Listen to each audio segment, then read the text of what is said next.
Good evening, everyone at home from USA, International, Canada, Long Island, aka Strong Island, plus the five spots of Brooklyn, Bronx, Manhattan, Staten Island, and Queens. This is your man, G Money Stacks, aka the Gregonator, YouTuber, host with the most, the man who holds the back doors of the Q5 and N24 buses, unstoppable independent podcaster, misunderstood lonely nomad, and Queens, New York native of Laurelton, Queens, New York. And yes, you are rocking with the 121st episode of Meticulous Vibe Juice Podcast, the review show. Live and direct from StreamYard and YouTube, and alongside of the podcast show page on Instagram Live. Be sure to turn on your notifications so you can know when I'll be on Instagram Live on the podcast show page. And I hope y'all had a great Veterans Day weekend. I'm sorry for delaying the episode and the future ones coming up. Um some things came up which I'm not going to get into, so in the meantime, why don't you go ahead and grab the subscribe button for me on the YouTube channel page of Meticulous Vibe Juice Podcast, and of course be sure to turn on the notifications and alerts so you can be reminded of when each episode recording will be on will be will be starting with the date, day, month, and time on the air via live stream. Leave a like and a comment along with the episodes with the review topics being discussed. Of course, stay tuned for more video content, upcoming episodes, and previous episodes. In case you miss any of them, don't worry. Um, there's more live videos on the YouTube channel podcast show page for you to catch up on, and of course, you can listen, stream, watch the episodes, download the episodes, and you can also add the podcast to your playlist so you can know when each episode is going to be dropping. All right. Whether you have Spotify for podcasters, Spotify, Amazon Music, whether you have Castbox FM, Amazon Music, iHeartRadio, YouTube, and whatever apps you downloaded onto your phones to get your podcast. All right. So, of course, tell a friend to another friend, and I'll handle the rest where you can actually know where you can listen, stream, and watch these episodes in case you miss any of them at the end of this show podcast recording. All right, so today's episode we're going to be reviewing some classic movies and stuff. And today's title is, we definitely own the nights. So we're going to be going over Boogie Nights, We Own the Night, Long Kiss Goodnight, and of course we got some music stuff to talk about, and of course we got some video game updates of when each game is going to be coming out, and some stories behind it too. Um so let's start off with a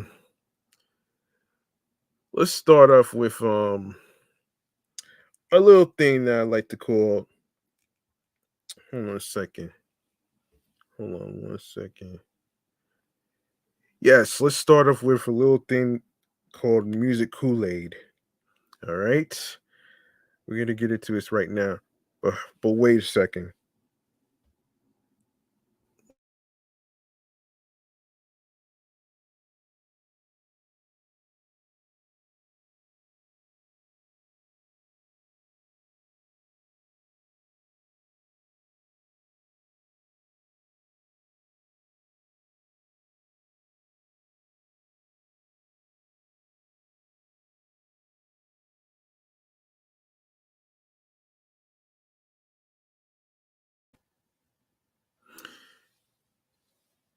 Music Kool-Aid. Here we go.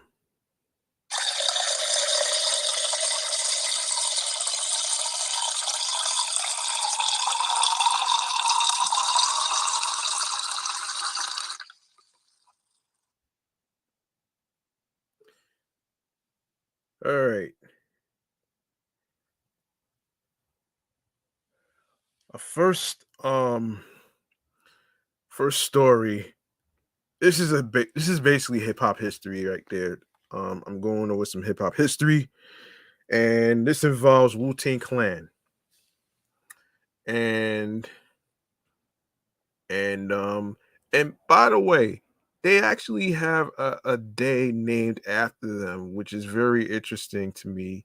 And I'm actually gonna really talk about it on my other podcast show, um, off the Meet Red Chains New York Avenue podcast in a future episode. But I just wanted to say this, um, because of the amount of success that they have in in their careers and everything. So speaking of which, so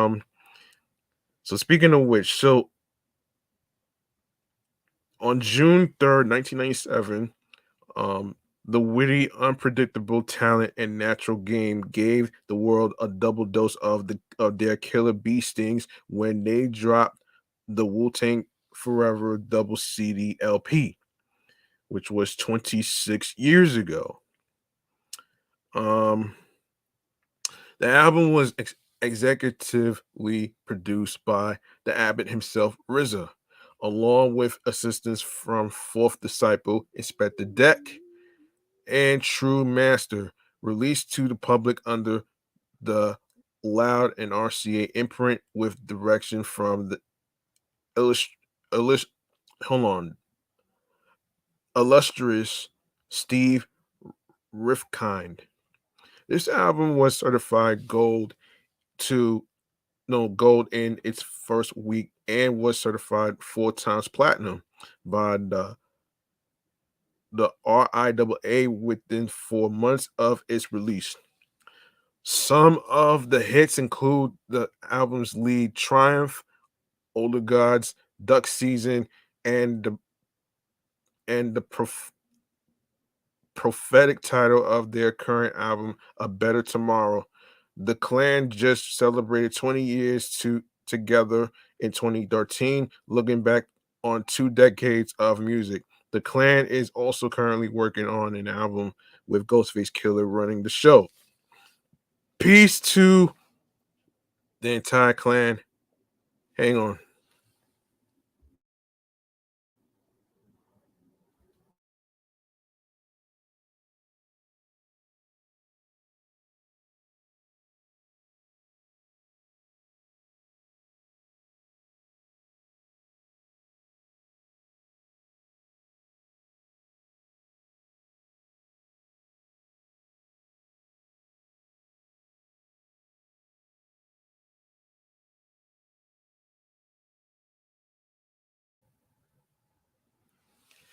Peace to the entire Clan for giving us such a monumental project without the assistance of radio and video play, which is the mark of true artistry.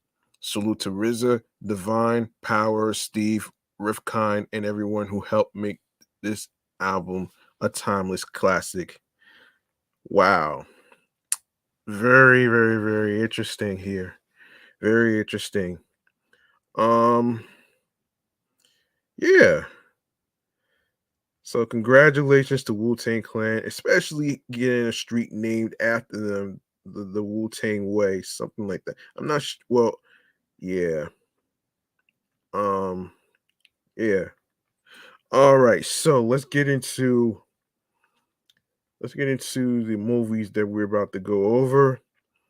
And our segment right here. Hang on a second. Hang on a second. Hang on a second. The segment that we're going to go to next is. Give me a second. Yes, this is the Chillax Man Cave Popcorn Lounge segment. Um, so the first movie we're gonna be going over is Boogie Nights. So let's get into it right here, right now. Hang on one second.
All right. Um okay, so the first movie we're going to go over is the 1997 classic Boogie Nights, the R-rated comedy drama. So so for those of you who may not know what Boogie Nights is, it is the 1997 American period comedy drama film written and directed by Paul Thomas Anderson. It is set in Los Angeles's San Fernando Valley and focuses on a young nightclub dishwasher who becomes a popular star of pornographic films, chronic- chronicling his rise in the golden age of porn of the 1970s through his fall during the excesses of the 1980s. The film is an expansion of Anderson's mockumentary short film, the Dirk Digger story. Oh man. Oh shit. It stars Mark Wahlberg, Julianne Moore, Burt Reynolds, Don Cheadle, John C. Riley, William H. Macy, Philip Seymour Hoffman, and Heather Graham. All right. So the budget of this film, if I'm not mistaken, yeah, so the budget of this film is $15 million. Um Yes, $15 million. So, Boogie Nights premiered at the Toronto International Film Festival on September 11th, 1997, and was theatrically released on October 10th, 1997, garnering critical acclaim. It was nominated for 3 Academy Awards, including Best Original Screenplay for Anderson, but Best Supporting Actress for Moore, and Best Supporting Actor for Reynolds. The film's soundtrack also received acclaim. It has since been considered one of Anderson's best works and one of the best films of all time. Interesting. Yeah, so it did make $43.1 million in the box office. I'll give you that one. I'll give you that one right there.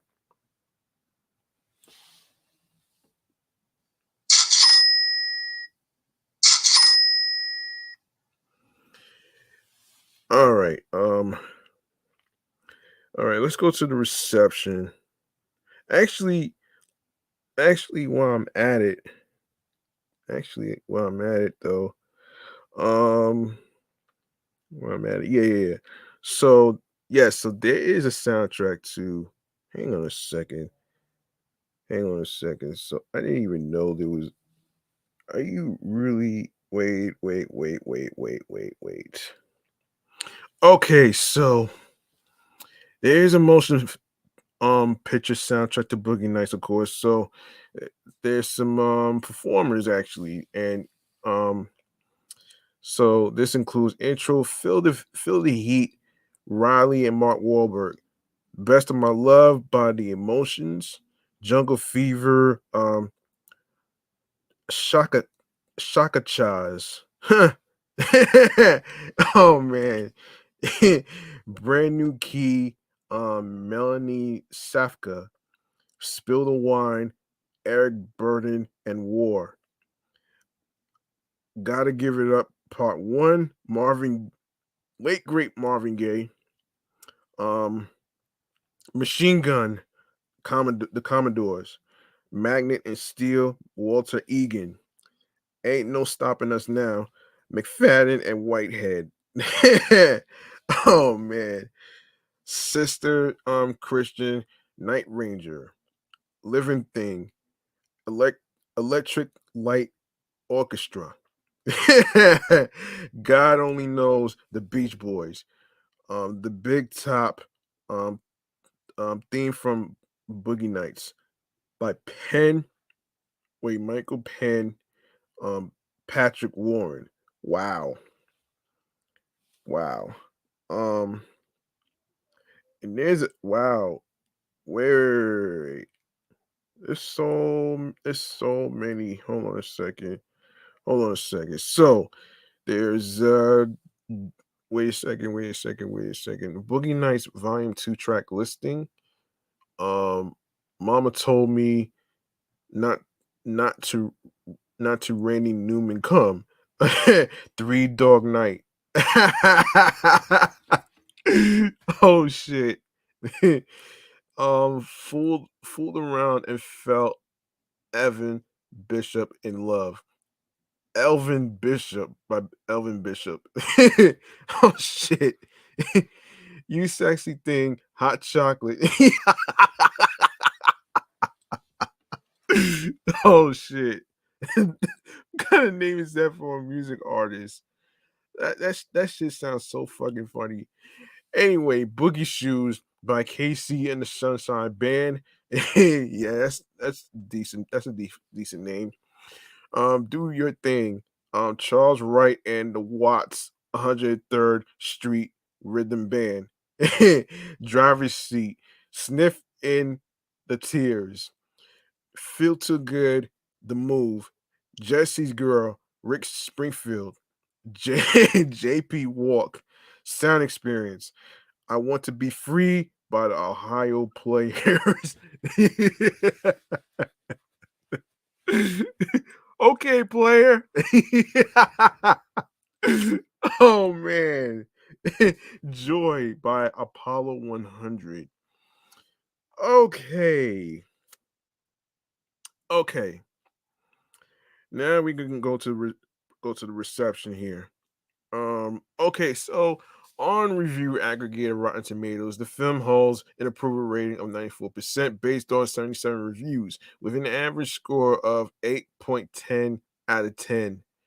The site's critical consensus states, grounded in strong characters, bold themes, and subtle storytelling, Boogie Nights is a groundbreaking film both for director P.T. Anderson and star Mark Wahlberg.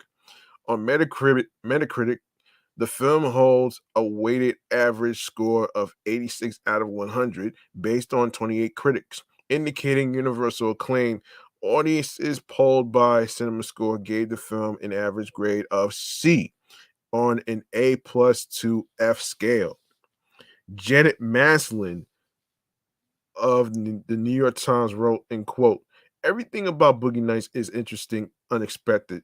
Although the film's extravagant 2 hour and 32-minute length amounts to a slight tactical mistake, it has no trouble holding interest, but the length promises larger ideas than the film finally delivers. She praised Burt Reynolds for his best and most suave, funny performance in many years, and added, the movie's special gift happens to be Mark Wahlberg, who gives a terrifically appealing performance. Roger Ebert of the Chicago Sun-Times observed, few films have been more matter of fact, even disenchanted about sexuality. Adult films are a business here, not a dalliance or a pastime. And one of the charms of Boogie Nights is the way it shows the everyday backstage humdrum life of porno filmmaking. That's crazy. Oh man. The sweep and variety of the characters have brought the movie comparisons to Robert Altman's Nashville and The Player. There is um also some of the same appeal as Pulp Fiction in scenes that balance precariously between comedy and violence through all the characters and all the action. Anderson's screenplay centers on the human qualities of the players. Boogie Nights has the quality of many great films in that it always seems alive. Mick LaSalle of the San Francisco Chronicle stated Boogie Nights is the first great film about the 1970s to come out since the 70s. It gets all the details right, nailing down the styles and the music. More impressive, it captures the decade's distinct decadent glamour. It also succeeds at something very difficult, recreating the ethos and mentality of an era. Paul Thomas Anderson has pulled off a wonderful, sprawling, sophisticated film. With Boogie Nights, we know we're not just watching episodes from Desperate Lives, but a, pa- a, a panorama of recent social history rendered in bold, exuberant colors. Kenneth Turan of the Los Angeles Times called it a startling film, but not for the obvious reasons.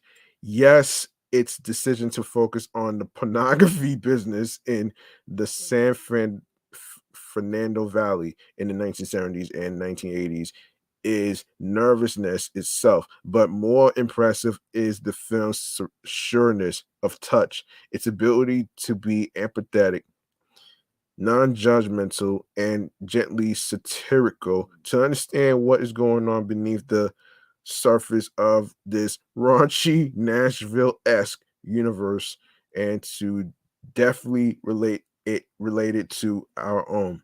Perhaps the most exciting thing about Boogie Nights is the ease with which writer direction Anderson spins out this complex web. A true storyteller able to easily mix and match moods in a playful and and audacious manner. He is a filmmaker definitely worth watching, both now and in the future. In Time Out New York, Andrew Johnston concluded the porn um Milu may scare some folks off, but Boogie Nights offers laughs, tenderness, terror, and redemption. Everything you could ask for in a movie. It's an impressive and satisfying film. One the Academy really ought to have the balls to recognize. Peter Travers of Rolling Stone said this chunk of movie dynamite is detonated by Mark Wahlberg, who grabs a breakout role and runs with it, even when Boogie Nights flies off course, as it tracks its bizarrely idealistic characters into the 80s. You can sense the passionate commitment at the core of this hilarious and harrowing spectacle. For this credit, Paul Thomas Anderson, who scores a personal triumph by finding glints of rude life in the ashes that remained after Watergate. For all the unbridled sex, what is significant, timely, and finally hopeful about Boogie Nights is the way Anderson proves that a movie can be mercilessly honest and mercifully humane at the same time. Gene Siskel of Chicago Tribune called it beautifully made and praised the performances. Cohen Reynolds absolutely centered and in control of his emotions, and saying Wahlberg couldn't be better. However, he moderated his praise by saying the early rave reviews accorded this film this film suggests a significance that I, however, did not encounter. Showbiz stories are all pretty much the same: ambition, stardom, drugs, disillusionment. Add the home video revolution to this mix and curiosity about the size of the boy wonders equipment. Throw in a few topical references like the soft drink Fresca, and you have the bare bones of the story. Oh shit. Oh man. He gave the film 3.5 stars out of a possible four. Wahlberg would later regret doing the film, saying, I've made some poor choices in the past. Well, nobody's perfect. You know what I'm saying? Nobody's perfect, man. Like, you don't listen. As human beings, you never you never want to let your mistakes define you and who you are. All right. And a lot of times, it's all right to make mistakes, but don't make the dumb mistakes. You feel what I'm saying, folks?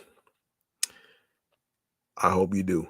All right, now we go to the accolades. So, Burt Reynolds got a nomination for Best Supporting Actor for the Academy Awards. Julianne Moore got a nomination for Best Supporting Actress, and also with a nomination, Paul Thomas Anderson got a nomination for Best Screenplay written directly for the screen.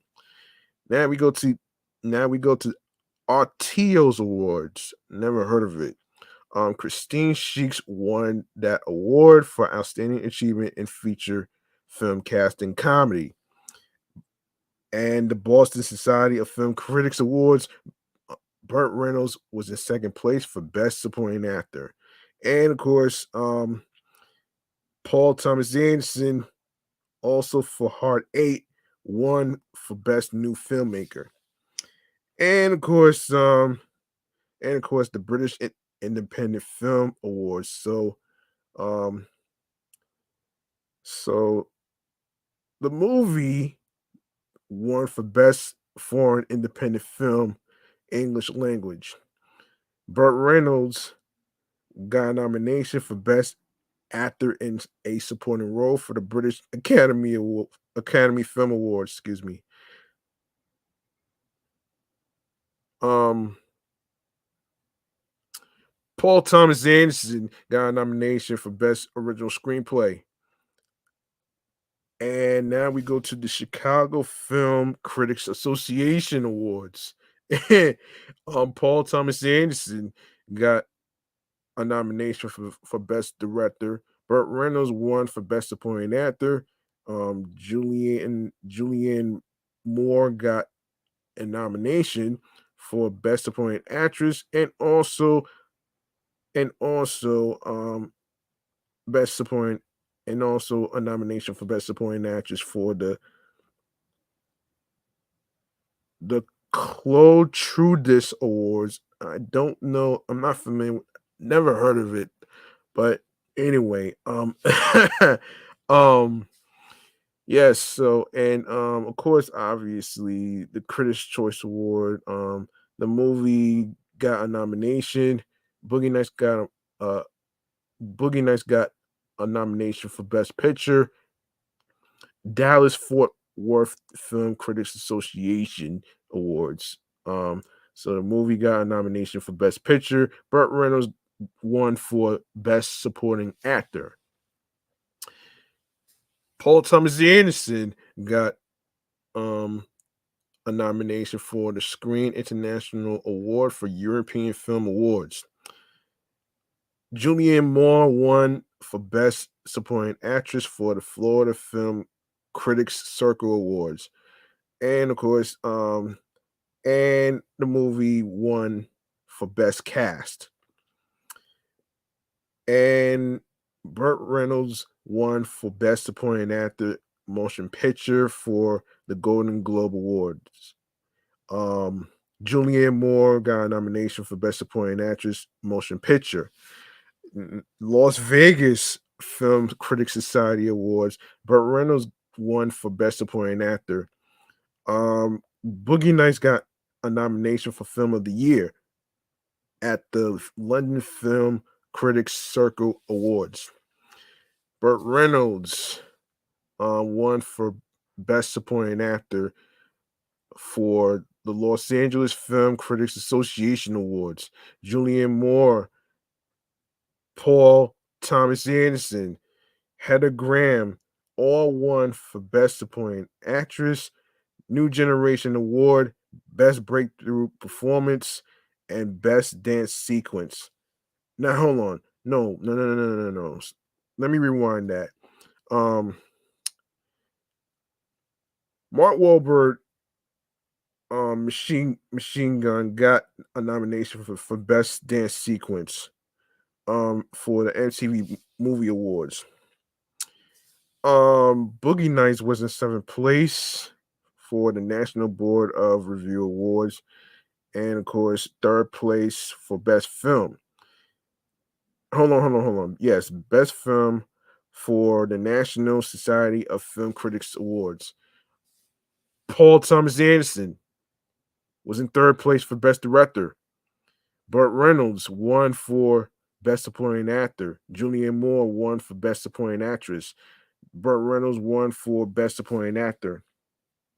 And we go to the Online Film and Television Association Awards. So we have Paul Thomas Anderson, Lloyd Levin, John S. Lyons, and Joanne Sella. Paul Thomas for Best Drama Picture. Paul Thomas Anderson got a nomination for Best Director. Julianne Moore got a nomination for Best Drama Actress. Burt Reynolds, Julianne Moore, all won for Best Supporting Actor and Best Supporting Actress. So Paul Thomas Anderson got a nomination for Best Original Screenplay. Mark Bridges got a nomination for Best Costume Design. Dylan Tichenor got a nomination for Best Film Editing. Bob Ziembicki got a nomination, and Sandy Struth both got a nomination for Best Production Design. And of course, Best Assemble. The film got nomination for Best Ensemble. And the movie got inducted into the Motion Picture Hall of Fame. Yes, so Paul Thomas Anderson got a nomination for Best Director for the Online Film Critics Society Awards. Burt Reynolds got won the award for Best Supporting Actor. Excuse me, and of course, hang on one second. Mm.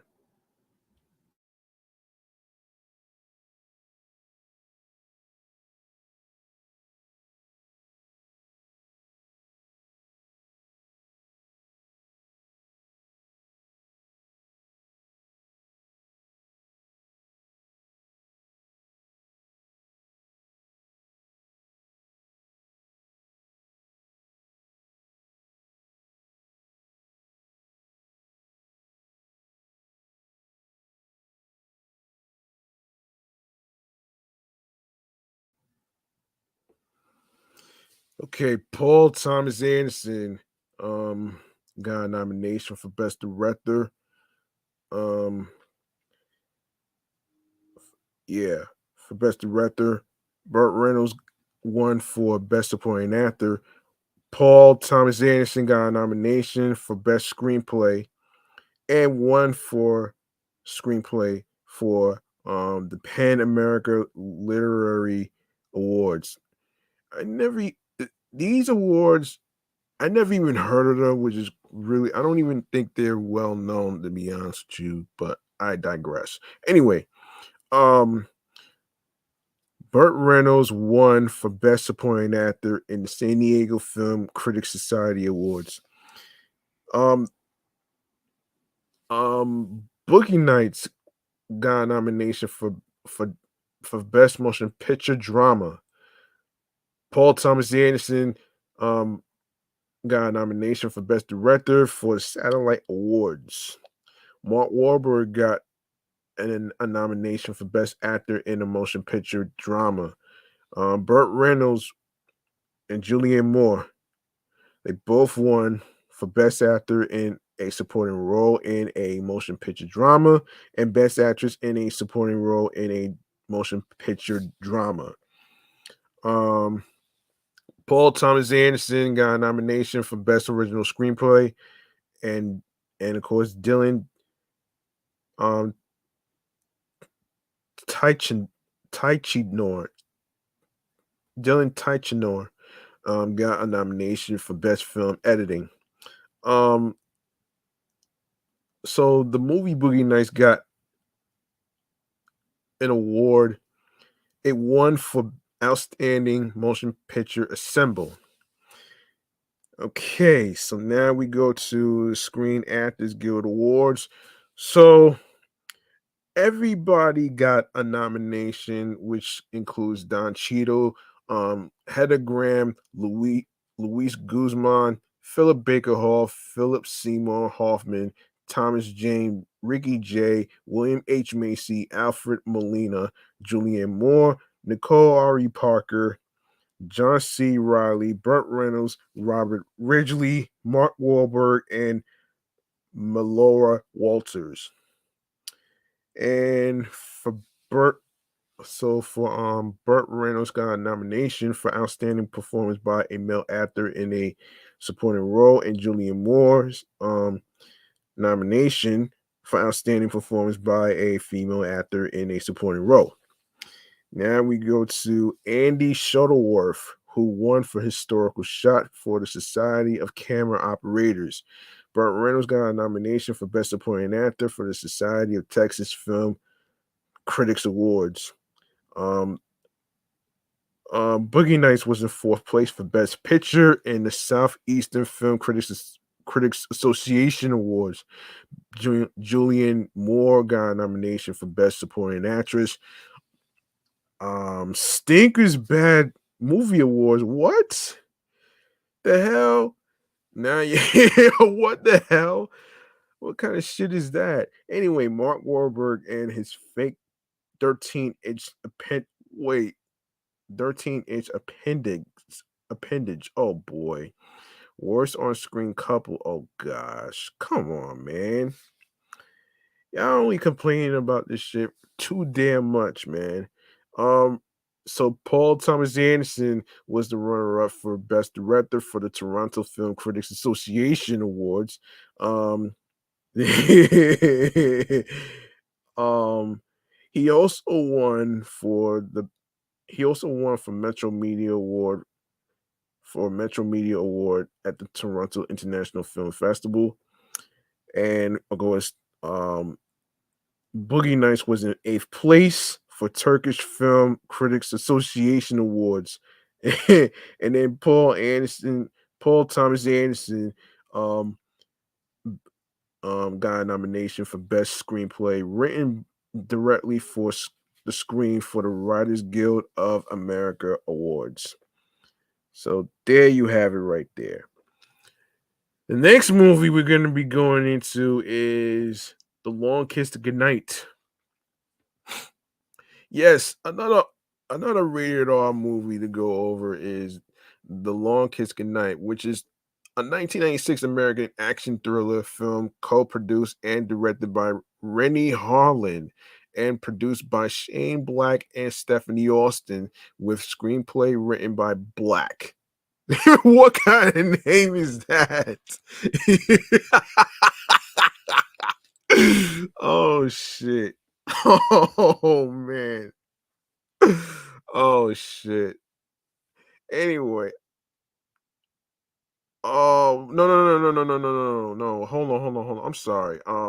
Yeah, produced by Shane Black and Stephanie Austin, and screenplay written by Black. Well, I don't know. It stars Gina Davis, Samuel Jackson, who you may know from Pulp Fiction and other movies, Tom Amandis, Yvonne Zima, Brian Cox, Patrick Malahide, Craig Bierko, and David Morse.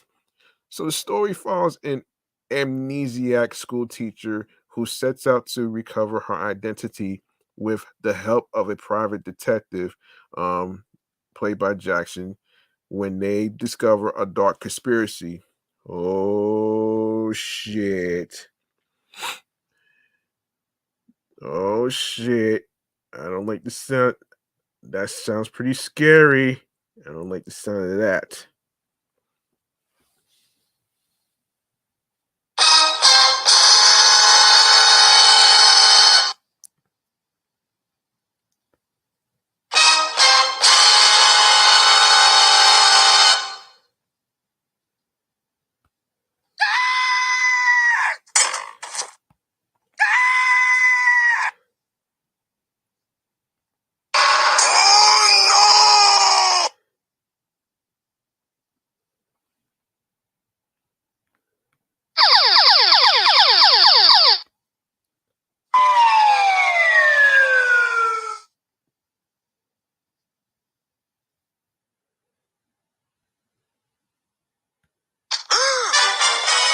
Oh my god!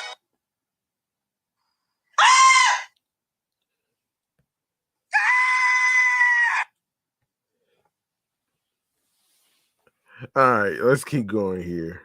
Um, let's keep going here, man. All right. So the budget of this movie, actually, so released by New Line Cinema on October 11th, 1996, it grossed almost $96 million against a budget of $65 million, and gained a strong a strong following.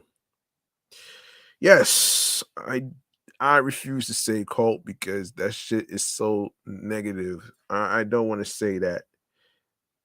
Um anyway, let's get into the reception here.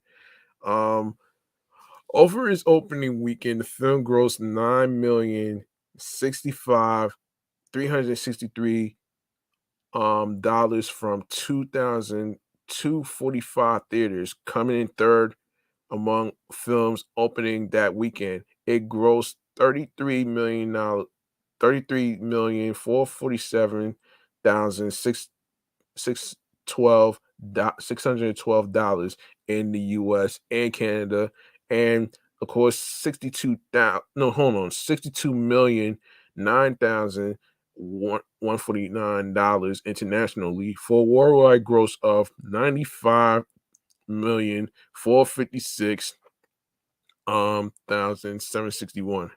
Rennie Harlan blamed the film's poor performance on confusing advertising, but Shane Black wondered if it might have been more successful if it were about a man.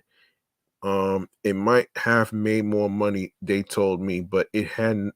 It had to be a woman. The lead had to be a female. It has also been suggested that the film's poor advertising campaign and lukewarm critical reception may have been a carryover effect from Rennie Harlan and Gina Davis's previous collaboration, Cutthroat Island, which was released 10 months earlier and was one of the biggest box office bombs of all time. Oh, Lord. Damn. Damn, son. Damn. Damn.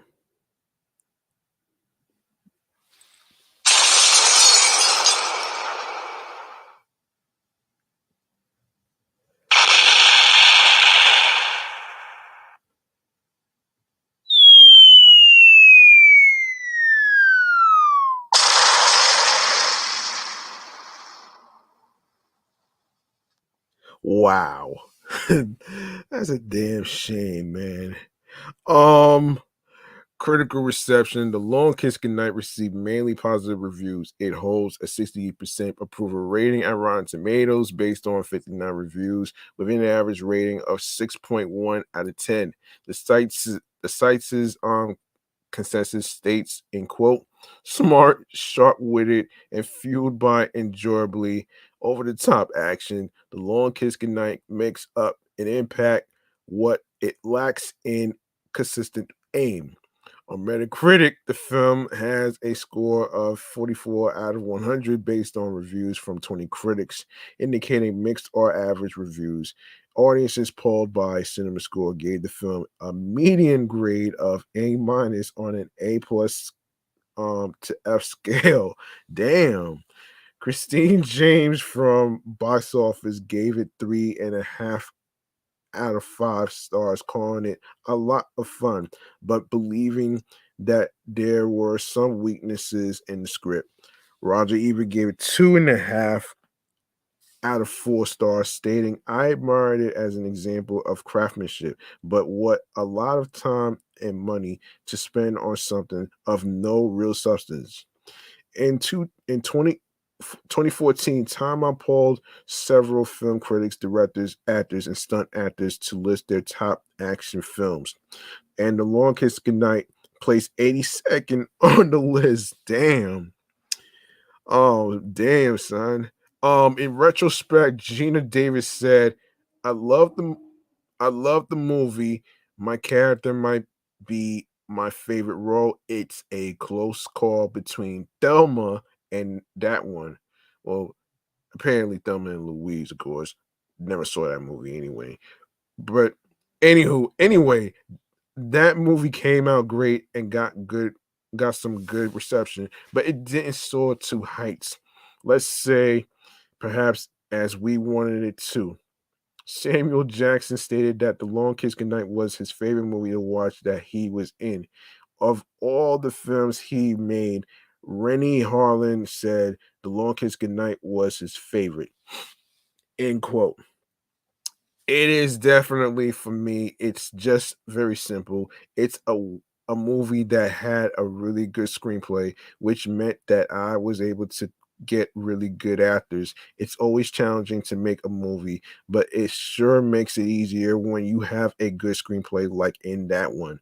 When you have characters that are complex and you have good drama and have some humor and some good action, you kind of have all the ingredients. When you have that, you don't even need some crazy special effects. You just need to let the characters do their thing.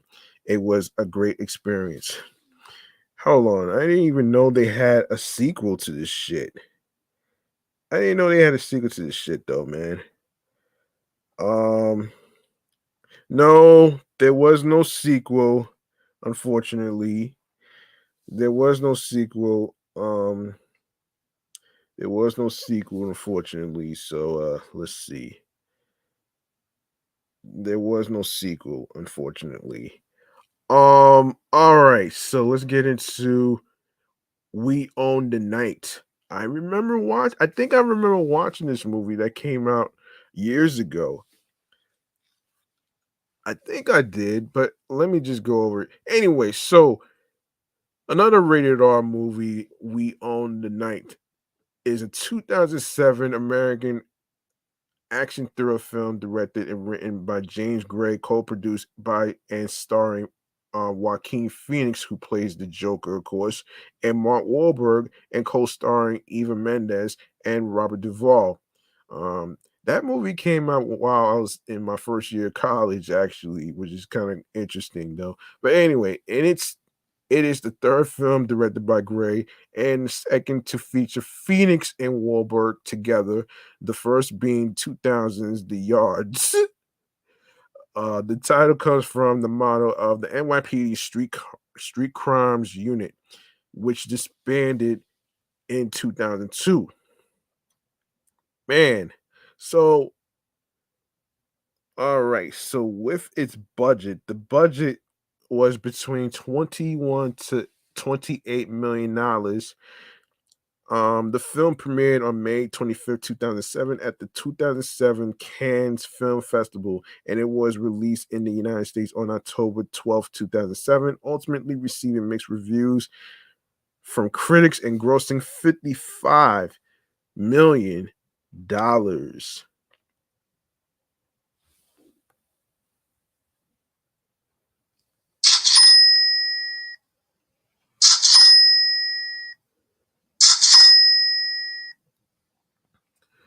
Um, let's see. Let's see. Hold on.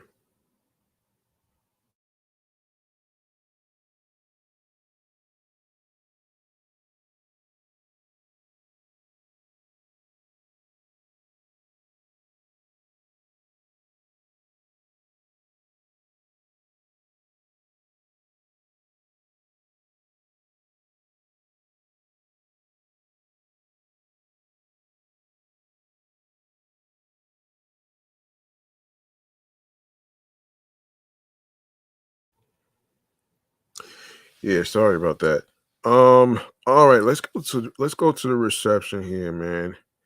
Okay, so on Rotten Tomatoes, 57% of 153 critics gave the film positive reviews with an average rating of 5.8 out of 10.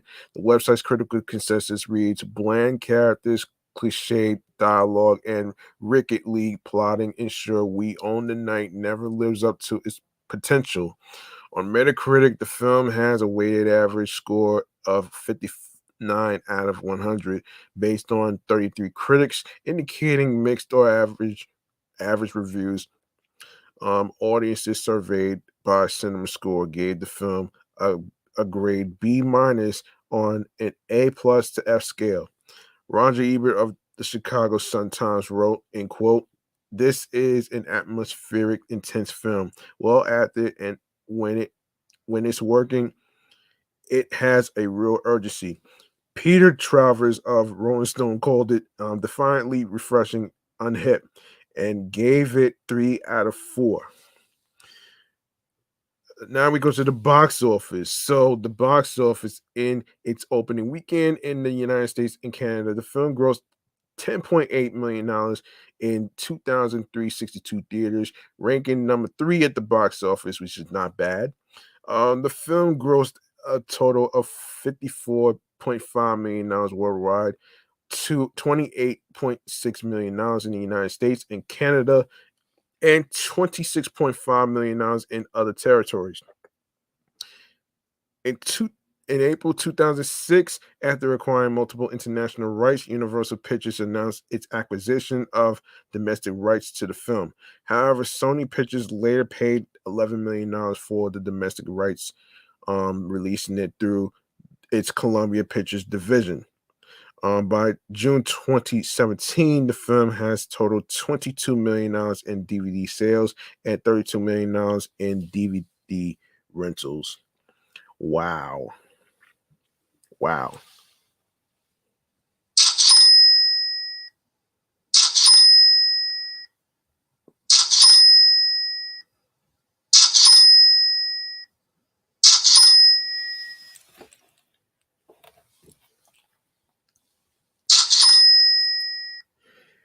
Okay, I want to say something about this whole thing with the with some of the film critics and stuff, as far as like, the Rotten Tomatoes and all the other stuff. Look, I know there's a few people that's been, complaining about these film critics giving certain movies a harsh review, and for the most part, I mean, look, there is you got like sometimes you have to differentiate the difference um between um a fact versus an alternative fact, which is basically an opinion.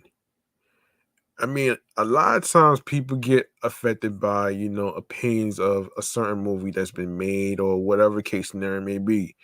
And there's some critics that's like, biased.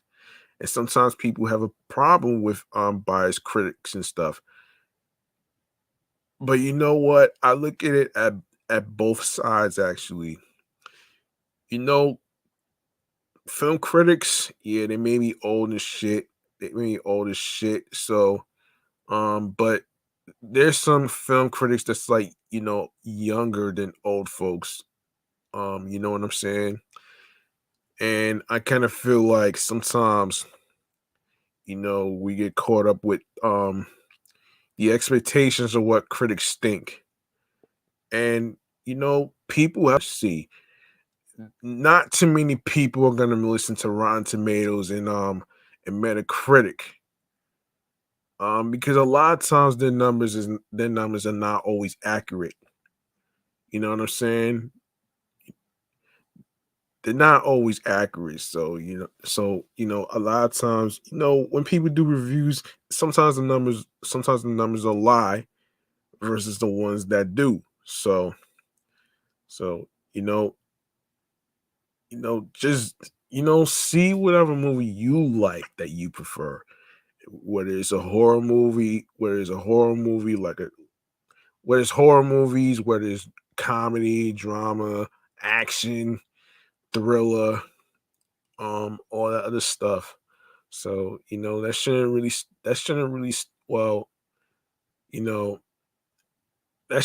stop you from watching a movie. And there's a few people that's going to shit on certain movies and all that other stuff, right? And certain people who shit on a movie that they never seen based on their predictions or whatever. You know what I'm saying? Sometimes your predictions could be wrong too. Um, you know what I'm saying? I just wanted to actually put it out there. You're not gonna always be right all the time when it comes to doing film reviews and being critical and stuff. So that's pretty much what I wanted to say right there, though, on that one right there. So do whatever you want, enjoy the movies and stuff, and all that other stuff. So and you know movie theaters are going to be around for a long time, though, man. Someone spread a rumor saying that the movie industry of theaters is going to be dying, but it's still around, man. Like whoever's doing that shit needs to cut it out right now, man. Like seriously, man, cut that shit out, man.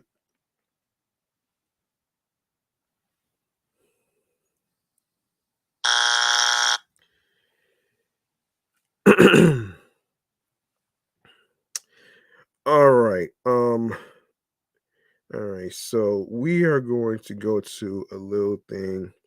Hang on a second here. All right, so biggest video game releases. We're gonna get into some video game releases and stuff. There's some dates actually. I'm sorry. There's been some dates and stuff. I'm gonna get into that right here. Yeah, we're gonna get into it right here and stuff. So just give me a moment here so I can find.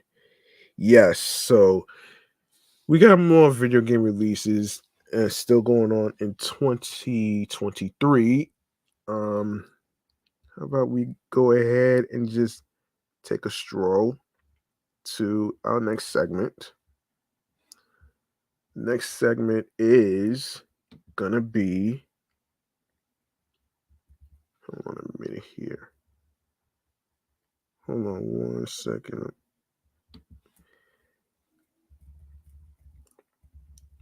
So we're gonna get into the video games chamber. All right, we're gonna get into it right here, right now. Um, Let me set up where we at right now since we in November. I'm sorry if I ain't cover the one in October. I'm gonna go over the ones in October. So Yeah, I'm gonna go over the ones in October. So let me just start there. All right. So here we go.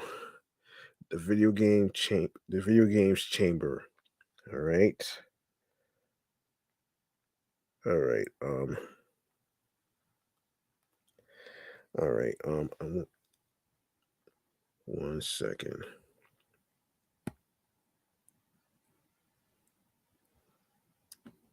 Um,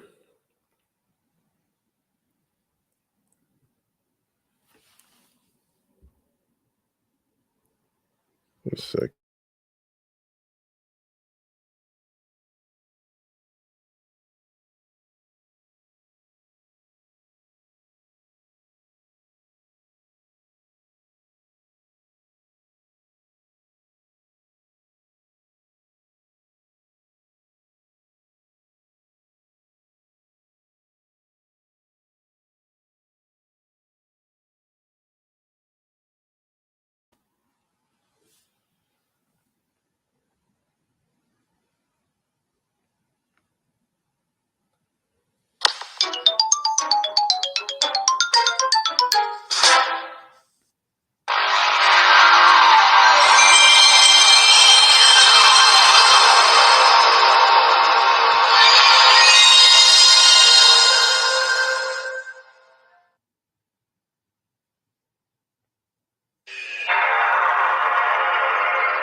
All right. Hang on. No, there's more. Hang on.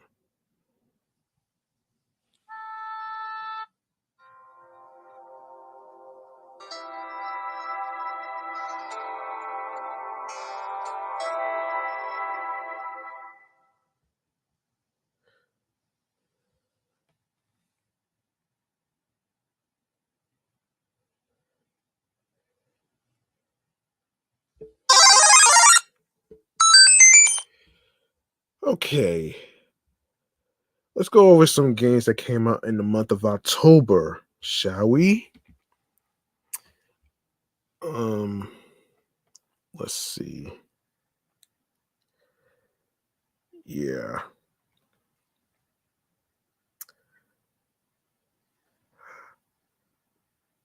All right.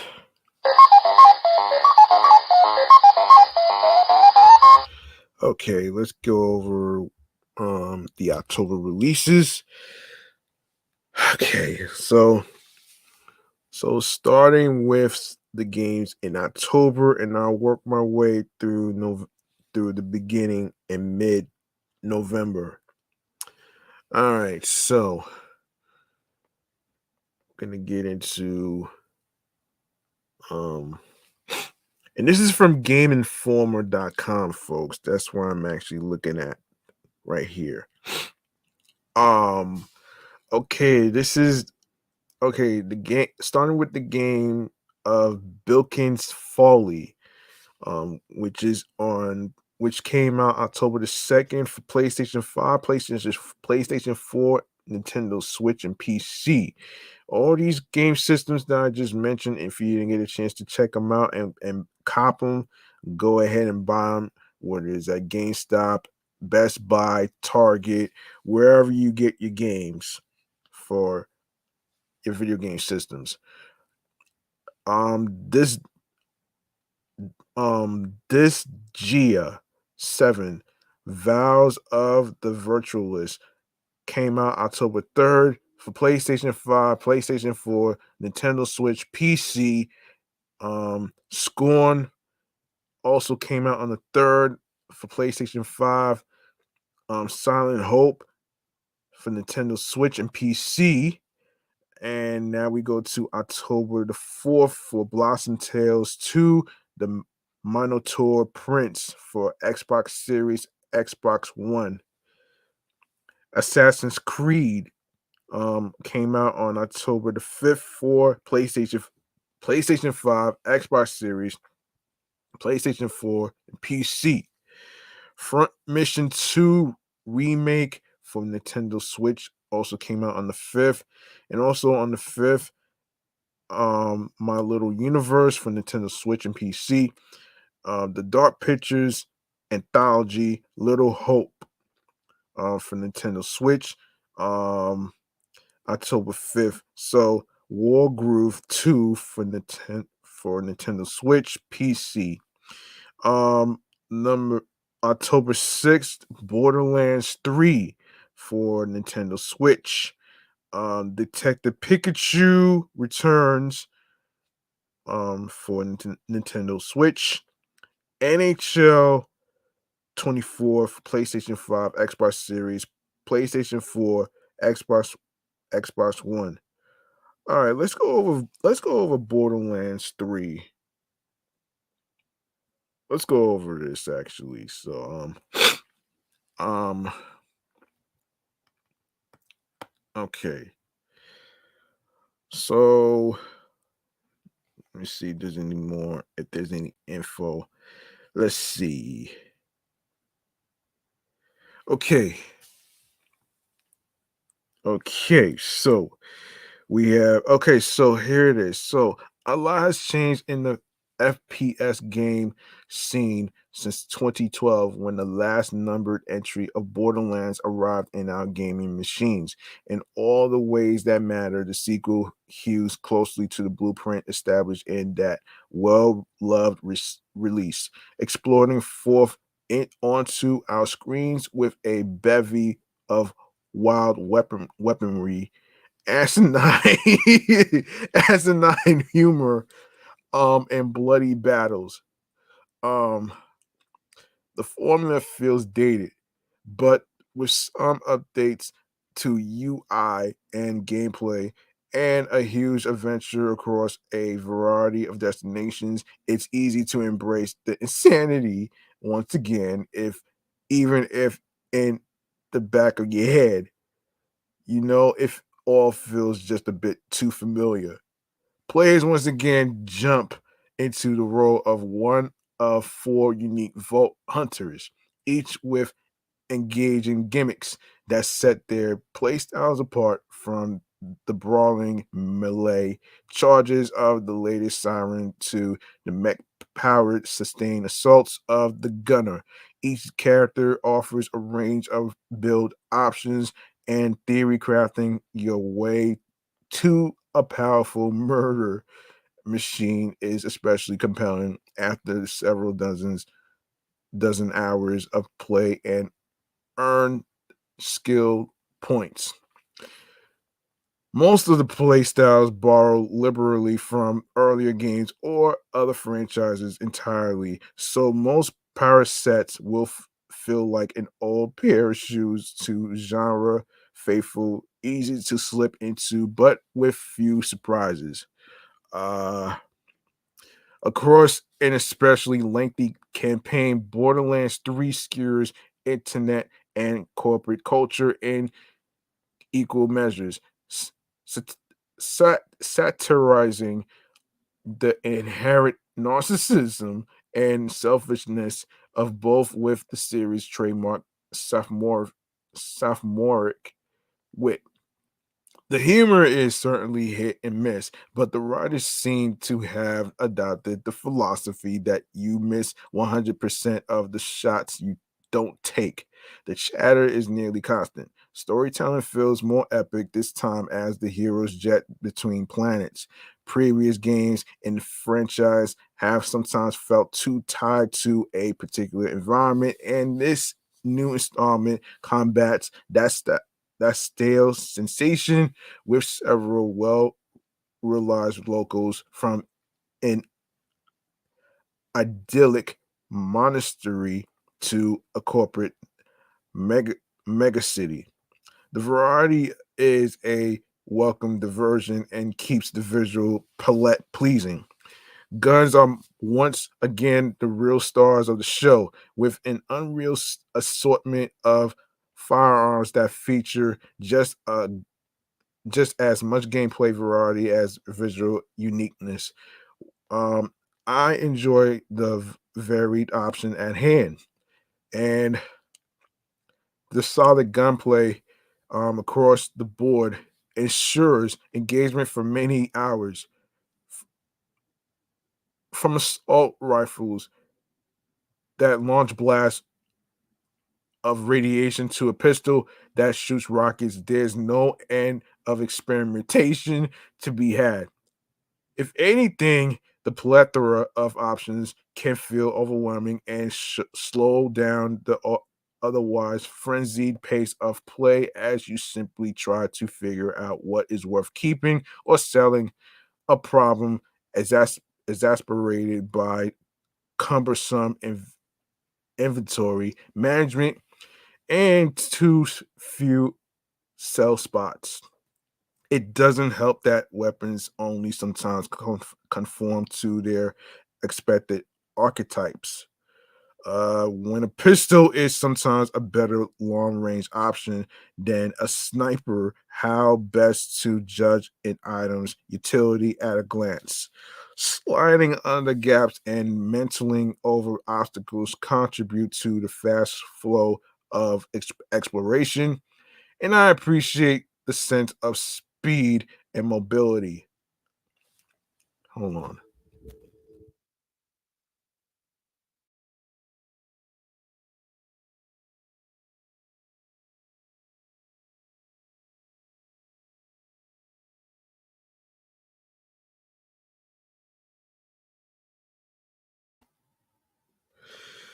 Okay, mobility. Where was I? Okay. Yes, so combat is frenetic but simplistic, especially in the early hours as waves of enemies spawn repeatedly to be mowed down. Later hours offer more interesting mixes of foes but suffer from a different problem. Many bad guys are extreme bullet sponges, extending fights in a way that feels unnecessary in an already meaty campaign. Oh shit. Meaty campaign playthrough. Oh wow. Meaty. Oh shit. Oh my god, that's funny, man.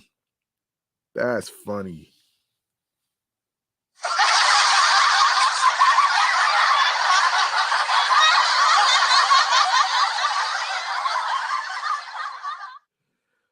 Okay.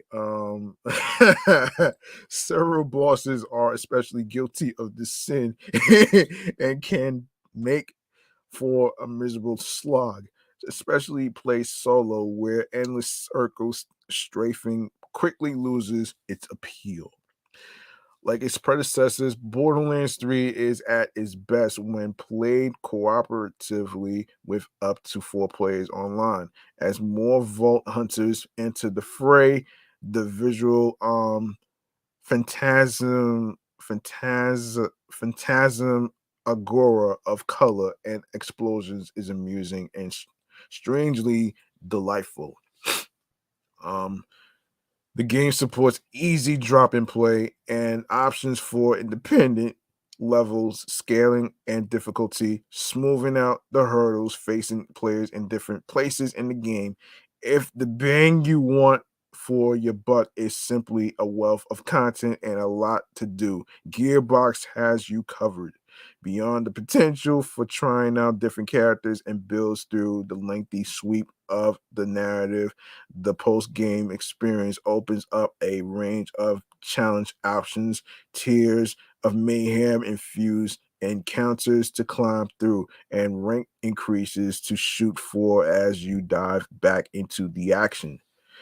I welcome the compliment to endgame engagement. However, I must add that in my own playthrough, I felt the core loop of combat wore out its welcome well before the credits rolled, especially since the highest available initial difficulty, normal, rarely mounted a meaningful challenge. Borderlands 3 is a love letter to its fans and a celebration of the style of play it first popularized, filled with characters from previous installments and unapologetic in its silly humor and bombastic action. It is an amusing ride that seems hesitant to innovate.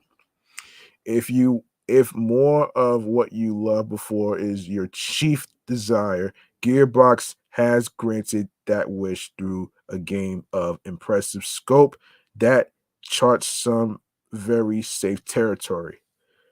And of course, obviously, it's all on PlayStation 4 and Xbox One.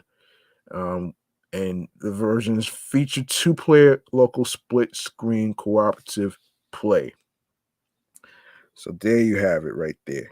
Now hold on a second. The concept returned to bleak but humorous Borderlands for a lengthy adventure that rarely sees your finger leave the trigger.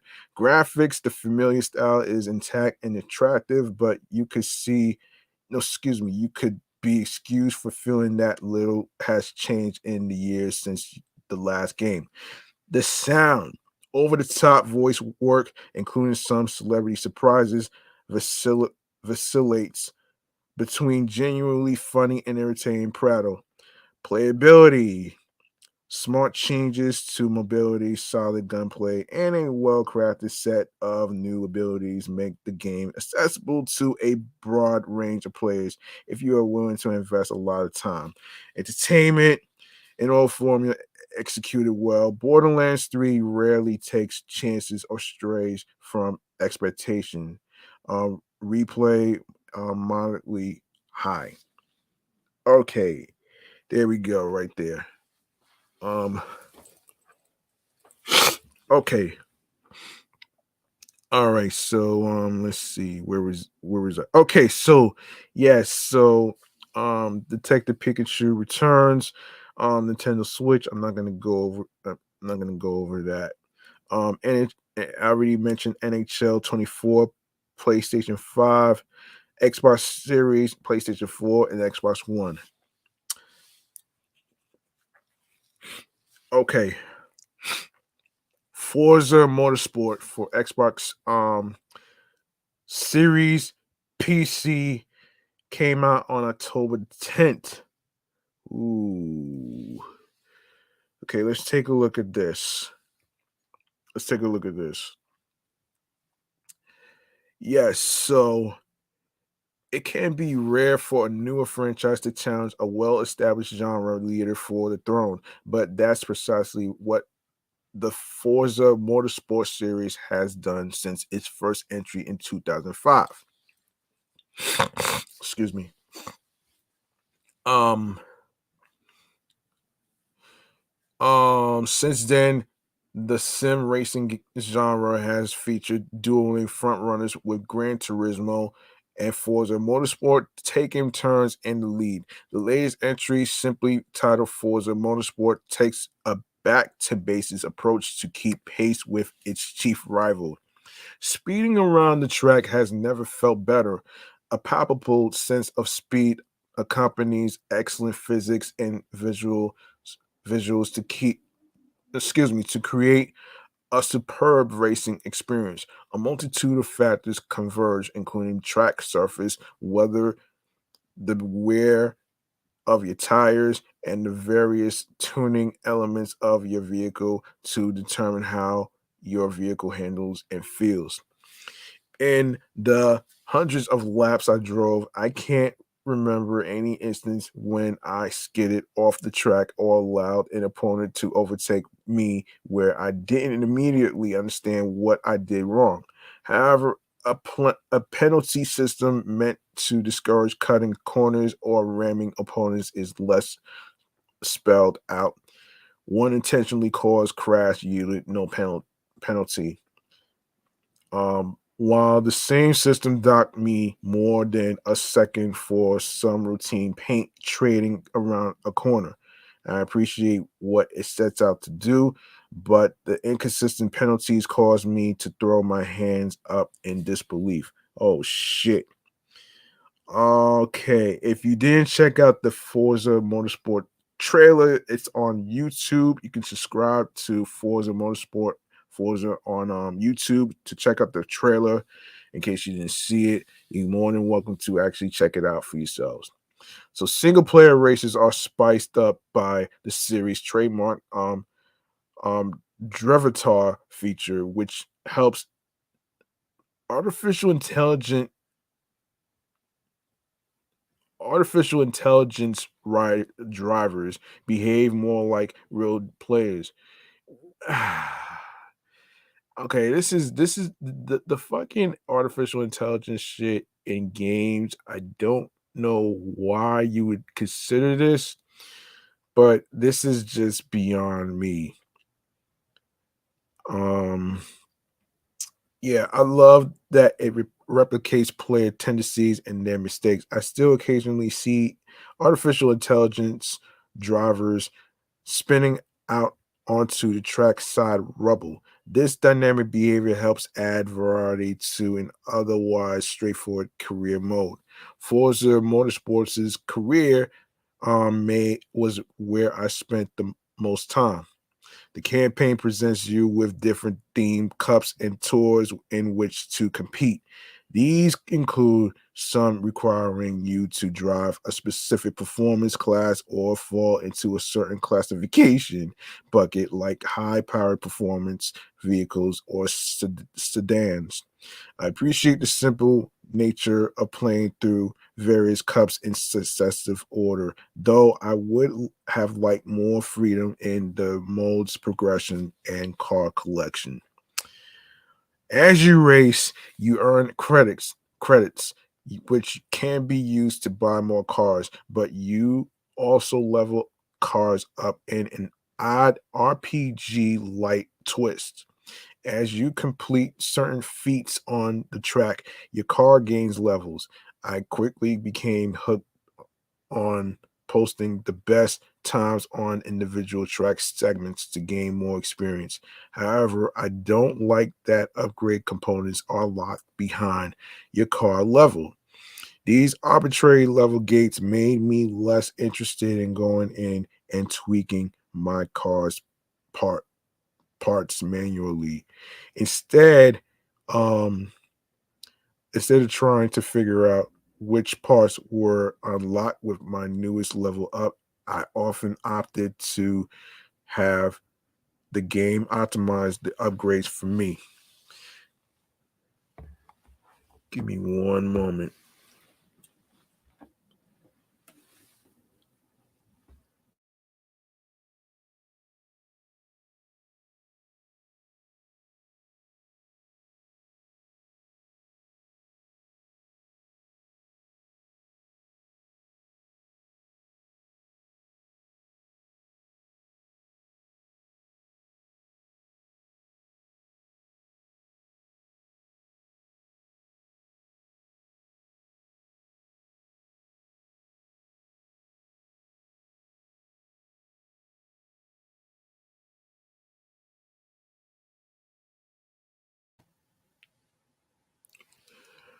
All right. Okay, where was I? Where were we? Um. Yes. So, for those who want to compete against real people instead of their drivatars, Forza Motorsports, capable. Hold on. Yeah, capable multiplayer suite offers several avenues to take on racers from across the globe. Sorry. Featured races offer a diverse array of events starring different cars in the expansive Forza garage with a set start time. But I loved jumping into instant action rivals events where you are tasked with beating another player's time. These delivered some of my most triumphant moments as I finally nailed the perfect lap to top my foe. Even in a field full of stellar looking racing games, Forza Motorsport is a visual feast. Each of the 20 tracks features intricate details and weather that make it feel like a lived in world, but the cars are the true stars of the show.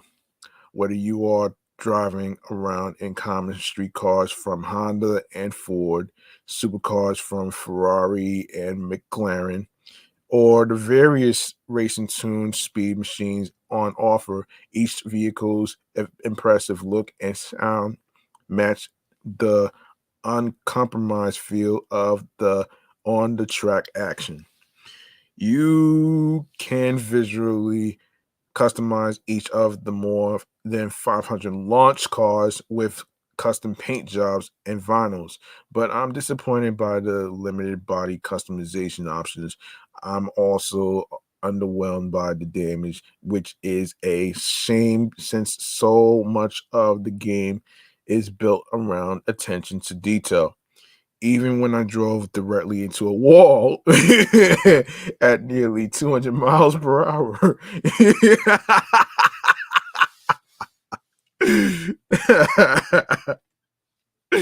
Oh shit. Oh man, or got T-bone. Oh shit. T-bone by a rival and rolled my car escape with minor dings and dents. Oh. Oh man, that's really funny right there. Oh shit. No matter how realistically the dirt accumulates around precise parts of a car over the course of a race, my immersion broke each time I was in an accident. The lack of avert damage is particularly noticeable when you have the performance impacting damage setting from higher difficulties on and your car is struggling to stay on the road, but it looks like it was a little more than a fender bender. Forza Motorsport may not have the most in-depth career mode, but it executes nearly every aspect of the package exceptionally well. Excuse me. Um, though some of the progression and dynamic visual elements fall short of the realism and the rest of the title um um achieves. Forza Motorsport currently vies for the pole position in the sim racer field. Okay, so yeah, so that's pretty much what that is right there, man. So that's yeah. All right, so more games that came out in October, which is let me see.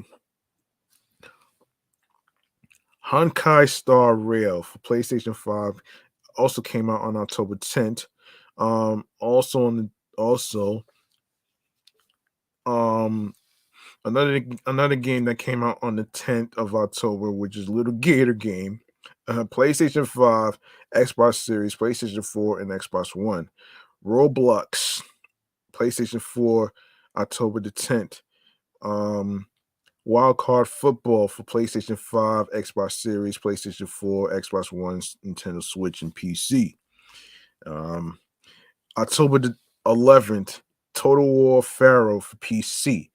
October 12th, Salt Sea Chronicles, PlayStation 5, Nintendo Switch, and PC. And of course, Lords of the Fallen um, came out October 13th for PlayStation 5, Xbox Series, and PC. Wizard with a Gun for PC October 16th. Cyber Knights Flashpoint came out October 17th. For PC, line no, excuse me, PC, Mac, Linus, iOS, and Android. Mortal Kombat Onslaught came out for iOS and Android. Skull Island Rise of Kong for PlayStation also came out on the 17th. PlayStation 5, Xbox Series, PlayStation 4, Xbox One, Nintendo Switch, and PC. Sonic Superstars also came out on the 17th.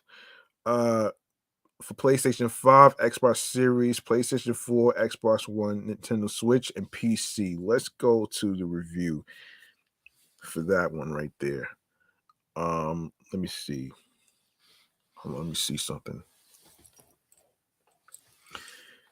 Okay, Sonic Superstars marks a step back to the Genesis era 2D platforming that put the series on the map and a leap forward by letting three more friends join the adventure. While the former largely succeeds in providing an enjoyable nostalgic experience, the latter fails to allow partners to have the same amount of fun. As either Sonic, Tails, Knuckles, or Amy, you spin dash your way through a brand new batch of beautifully designed zones. From the twisting vines and lush greenery of Speed Jungle to the gilded architecture of the Golden Capital, Sonic Superstars pops with bright colors and whimsical designs for the new gallery of bad nicks. Um, Unfortunately, the soundtrack doesn't have the same highs as some of the previous 2D entries. The music is not bad, but outside of a couple of tracks, most tunes are unmemorable. Oh shit. And don't hit that next gear of toe tapping goodness I've come to expect from the franchise. Oh wow.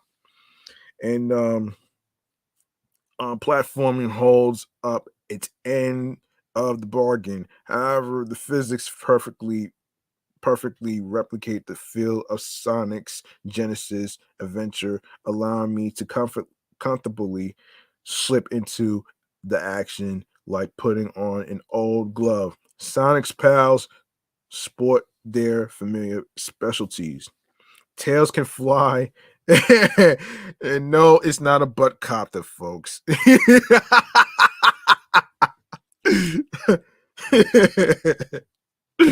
Oh shit. And carry partners. Knuckles can climb walls and glide, and Amy sports an enemy slaying double jump. Each pulls their own weight, so the choice comes down to a matter of preference. Amy became my favorite besides Sonic himself. Um, okay. Zones are large, multi-tiered obstacle courses filled with deviously placed enemies, death traps, and new traversal gimmicks. If you haven't seen the trailer for Sonic Superstars, it's on YouTube. You can check that out for yourself.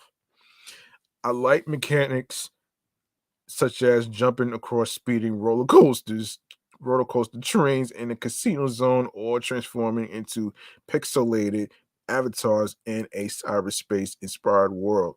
Other challenges are a pain, as such as carefully navigating a pitch black jungle with only a glowing butterfly for light, an idea ill suited for Sonic's faster paced style of play.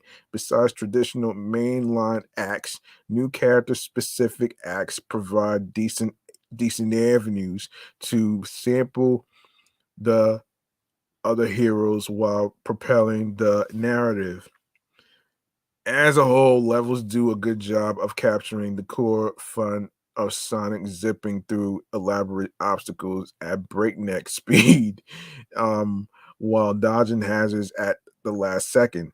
That also means they sport the same trial and error design at those of the classic games. You often won't or can't anticipate a hazard until it's too late. While not new, I was sometimes frustrated by this approach, as going too fast often leads to hitting something that almost feels designed to punish you for doing the thing Sonic and his friends do best. Deaths Deaths can feel cheap in some instances. So I'm thankful Superstars does away with the finite live system of the classic games. Chaos Emeralds now grant new powers upon their collection, accessible through a weapon wheel. Powers like Avatar and Vision let you send attacking clones across the screen and reveal hidden rings and platforms respectively. My favorite is Bullet, which lets me fire myself into a chosen direction for an explosive boost. Since Chaos Emerald portals are hidden instead of appearing at checkpoints, these powers are totally optional and easy to miss. Thus, while these skills can be useful, they also aren't vital. I often forget I have them at my disposal and rarely feel guilty about not using them more. Anything can be easily be conquered. Um, with your base moveset. And while the powers don't detract, they are not as meaningful to the experience as I hoped. Unfortunately, the newly added four-player co-op affirms my biggest fear going in 2D. 2D Sonic is not built for traditional multiplayer, at least not with all participants sharing the same screen. Playing with even one other person can be a mess, as going faster or slower than your partner forces you to respawn back to them. Sonic games are about speed and levels sport numerous paths. Um, but since players aren't free to explore independently, you are rubber banded back together. This creates jarring instances of partners vanishing and warping back if they zigged where you where you zag, excuse me, which can be distracting in the middle of a tricky platforming sequence. One moment, please.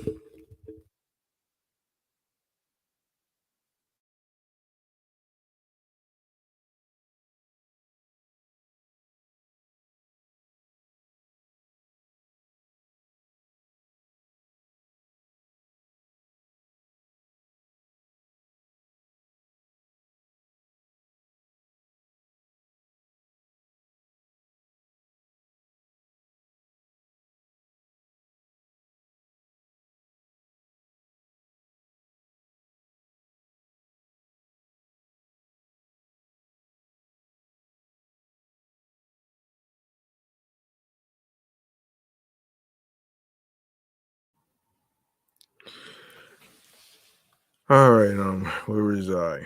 Um, where was I? Yes, so playing co-op feels less like working together and more like fighting to stay together. Additionally, Superstars is inconsistent in which player it prioritizes. Generally, generally player one is in charge, meaning if someone else dies, the game continues by focusing on the leader. This isn't the case in some instances, though. In the casino zone, I fell to my death several times. On some occasions, the game refocuses on my partner who continues onward, and I just respawn. Damn. In other instances, excuse me, the camera followed me all the way to my death. Oh wow. Resulting in a game over for the team. Oh wow. Oh wow. Other challenges seem ill suited for multiple multiple players. The aforementioned oh shit. The aforementioned elimination focus zone is a nightmare. Oh shit. A nightmare with other people. Uh a nightmare with other people. Since only one player can hold the light, forcing everyone else to either stick extremely close by or wander blindly. Co-op is also restricted to local play only due to quality concerns. But I can't imagine how it would suffer much from online play. As it stands, co-op is functional and can be um, unintentionally entertaining in a purely chaotic sense, but doesn't feel totally thought out. Okay, battle mode of versus destination consisting of bland, one note mini game competitions is hardly worth exploring. The character customization is which you assemble a robot using parts purchased by spending special coins found in levels or special challenges is uninteresting as well. A second, more difficult post game campaign offers the most compelling reason to stick with superstars after you foiled Dr. Eggman's plans. Despite some big caveats, I mostly enjoy Sonic Superstars as a solo trip down memory lane. The platforming feels good, the levels are mostly fun, and the presentation looks great. Ripping through robots while hitting um loop the loops and bouncing pads still brings a smile to my face. But the game's new additions either feel inconsequential or ill-advised, watering down an otherwise respectable respectable package. Sonic Sonic Superstars offers a solid return to form for the series' oldest and most ardent followers, with some hedgehog-sized potholes along the way. Okay. Okay. Let me see. All right. Okay, so Um, let me see. Yes, another game that came out is Wizard with a Gun.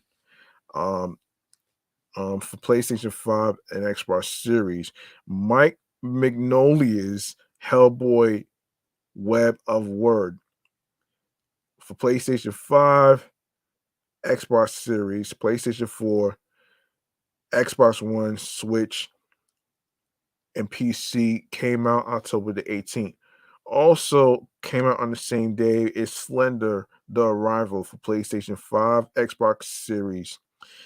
Endless Dr- Endless Dungeon for PlayStation 5, Xbox Series, PlayStation 4, Nintendo Switch, and PC came out on the 19th of October. Um Galactic Civilization 4, Supernova for PC, Gargoyles Remastered, Xbox Series, PlayStation 4, Nintendo Switch, and PC. Ghostbusters Spirits Unleashed also came out on the 19th for Nintendo Switch. Hot Wheels Unleashed, Turbocharged, PlayStation 5, Xbox Series, PlayStation 4, Xbox One, Nintendo Switch, and PC. Let's see. Let's take a look at the Hot Wheels Unleashed 2 Turbocharged for a sec. Okay. As a speed focused arcade racer, Hot Wheels Unleashed 2 Turbocharged is a joy thanks to the emphasis on going fast, collecting Hot Wheels cars spanning decades and crafting your own tracks.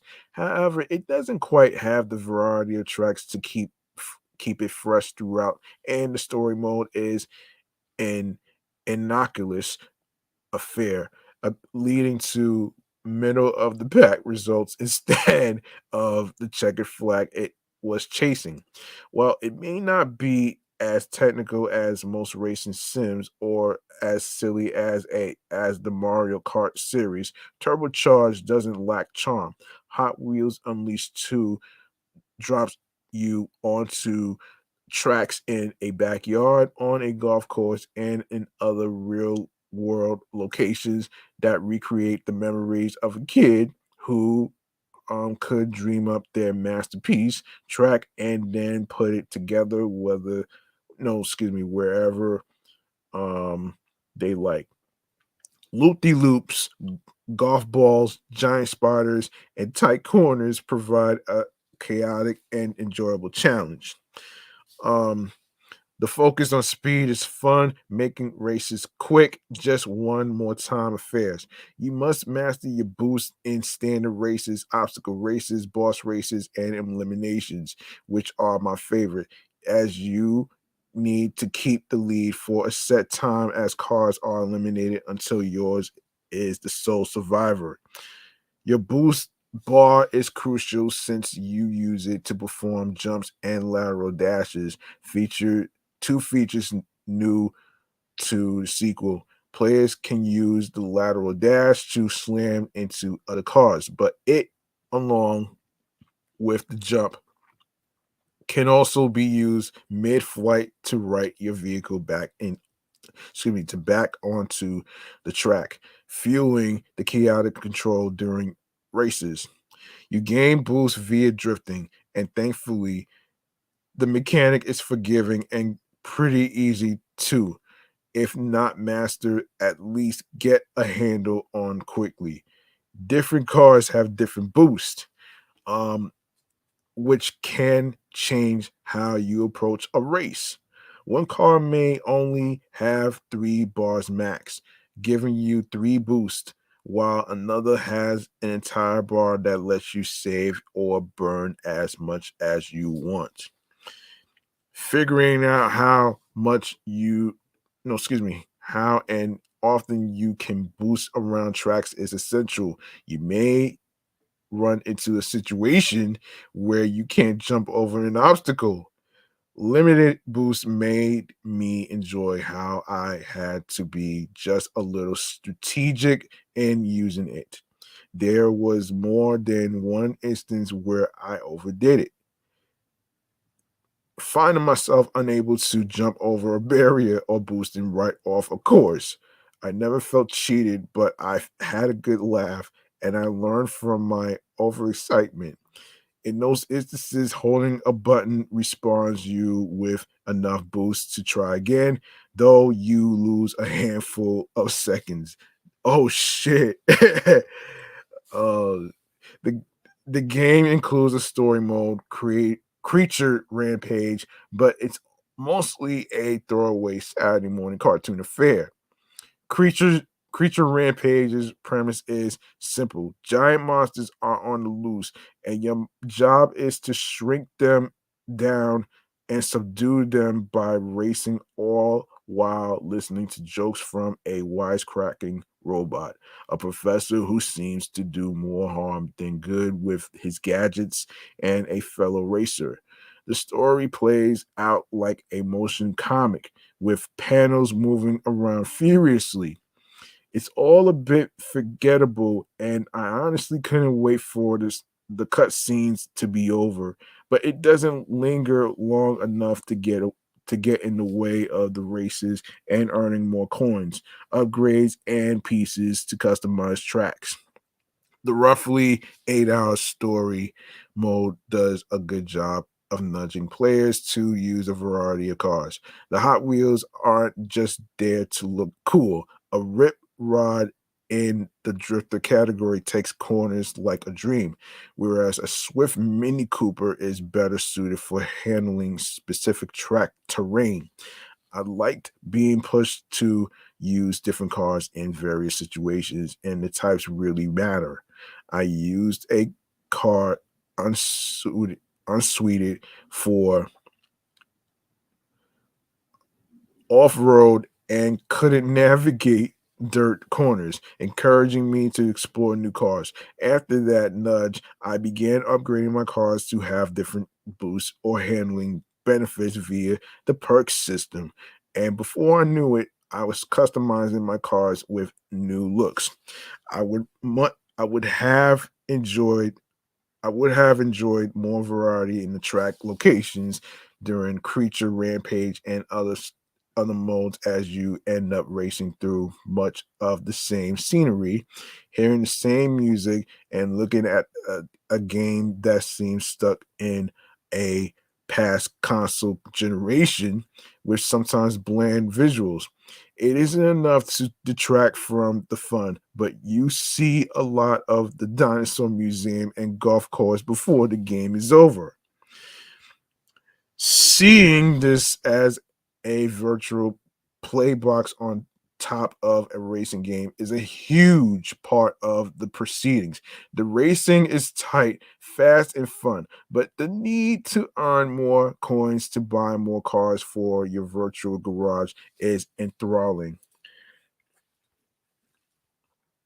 Hot Wheels Hot Wheels vehicles have several rarity ratings, and as you play, different ones are cycled out in a shop on a timer. So if you see a van with toast popping out of it, you might impulse buy it before it disappears, like I did. You can also refresh what's for sale with some coins. I couldn't stop adding vehicles to my collection. The weirder, the better. The upping customization ante is the track editor. It only took me a couple of minutes to get comfortable with the basics before I was making brutal, unrealistic tracks. It's definitely a feature that takes some time to fully grasp, but it's so much fun to select, say, the museum track and start laying down obstacle after obstacle in a winding track of doom and despair. Community tracks allow um you to save ones you want to revisit. If you are even a little bit creative or just like throwing stuff together like me, the track editor and car customization offer plenty of fun ways to get more mileage out of the game. Players can also take on others online in pretty standard fare, like a quick race, rounding out the game's features. Given the creativity present in other portions of the game, the online offerings feel downright vanilla. Oh shit. but it's but it's still a good time showing off your custom car. Downright vanilla. Oh wow, that's funny. Oh shit.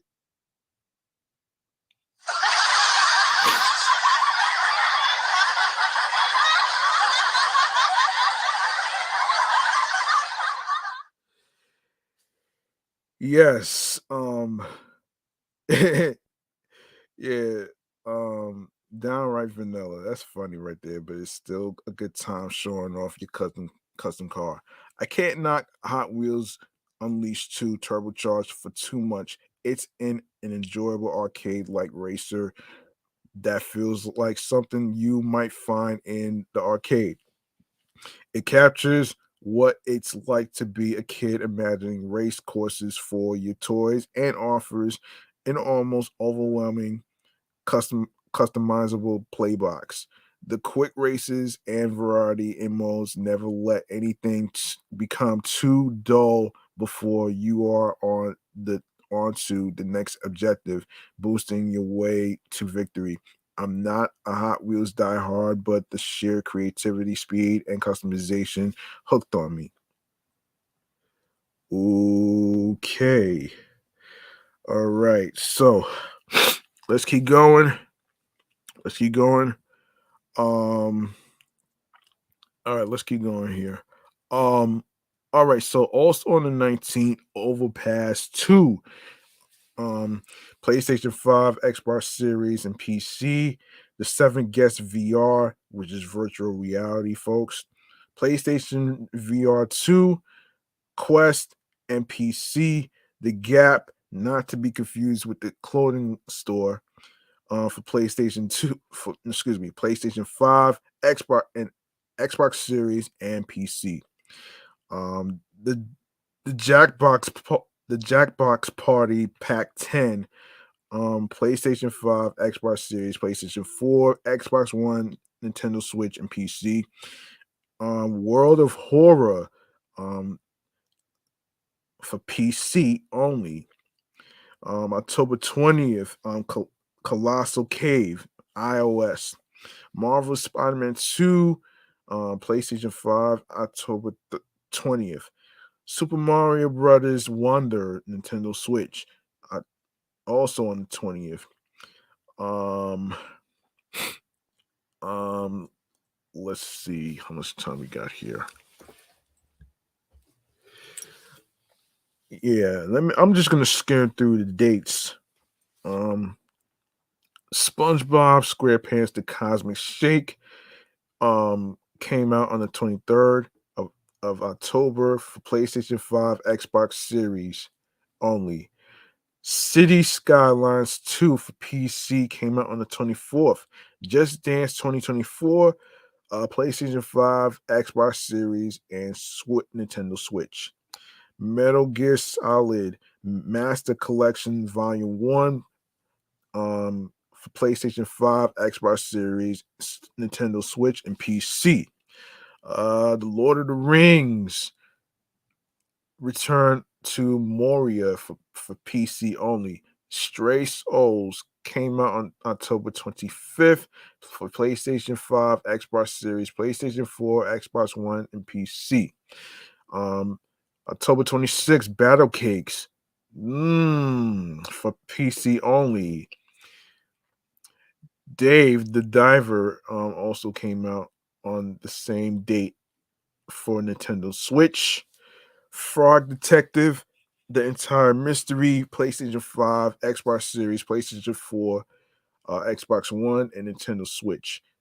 Ghostbusters, Rise of the Ghost Lord for PlayStation VR 2, which is virtual reality, and Quest. Ghost Runner 2 for PlayStation 5, Xbox Series, and PC only. Mineko's Night Market for PlayStation 5, PlayStation 4, and Xbox One. World of Horror um, for PlayStation 5, PlayStation 4, and Nintendo Switch. Alan Wake 2 came out on October 27th for PlayStation 5, Xbox Series, and PC. EA Sports UFC 5, not that I'm into that stuff, but for PlayStation 5, Xbox Series only. Resident Evil Village for iOS came out on the 30th of October. And of course, Resident Evil Village Winter's expansion of iOS as well. Dusk for PlayStation 4, no, excuse me, PlayStation 4 only.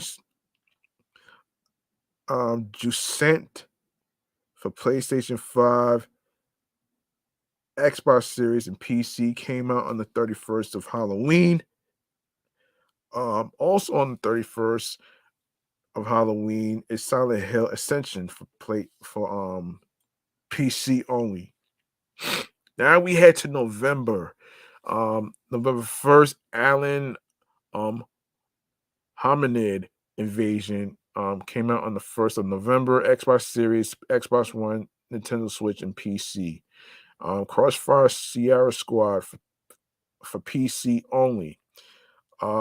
Song of Nunu, a League of Legends story for PlayStation 5, Xbox Series, PlayStation 4, Xbox One, Nintendo Switch, and PC. Blasphemous 2 came out on the 2nd of November, PlayStation 4 and Xbox One. For the King 2 for PC only. My Time at Sandrock, PlayStation 5, Xbox Series, Nintendo Switch, PC. Played Up for PlayStation 5, Xbox Series, and Nintendo Switch. Power Wash Simulator for Quest. RoboCop Rogue City for PlayStation 5, Xbox Series, and PC. I didn't even know they came out with this already. But that's interesting though. I'll probably review that, and along with the other games I didn't get a chance to review in a different episode. Um Star Ocean, the second story R for PlayStation 5, PlayStation 4, Nintendo Switch, and PC. Um The Smurfs 2, The Prisoner of the Green Stone for PlayStation 5, Xbox Series, PlayStation 4, Xbox One, Nintendo Switch, and PC. The The Talos Principle 2, PlayStation 5, Xbox Series, and PC. Thirsty Suitors. Oh shit. For PlayStation 5, Xbox Series, PlayStation 4, Xbox One, Nintendo Switch, and PC. Vampire the Masquerade Justice for PlayStation 2 VR 2 virtual reality is what the acronym stands for, and Quest. November 3rd, Fashion Dreamer.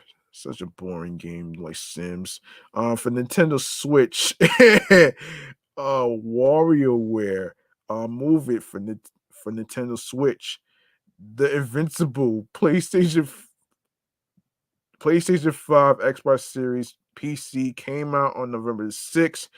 Nickelodeon All Star Brawl 2 came out on November the 7th for PlayStation 5, Xbox Series, PlayStation 4, Xbox One, Nintendo Switch, and PC. Salt and Sacrifice. Oh shit. Only for Nintendo Switch. The Forest Cathedral. For PlayStation 5 only. November the 8th, Risk of Rain returns for Nintendo Switch and PC. 9 Years of Shadows came out November 9th for Nintendo Switch.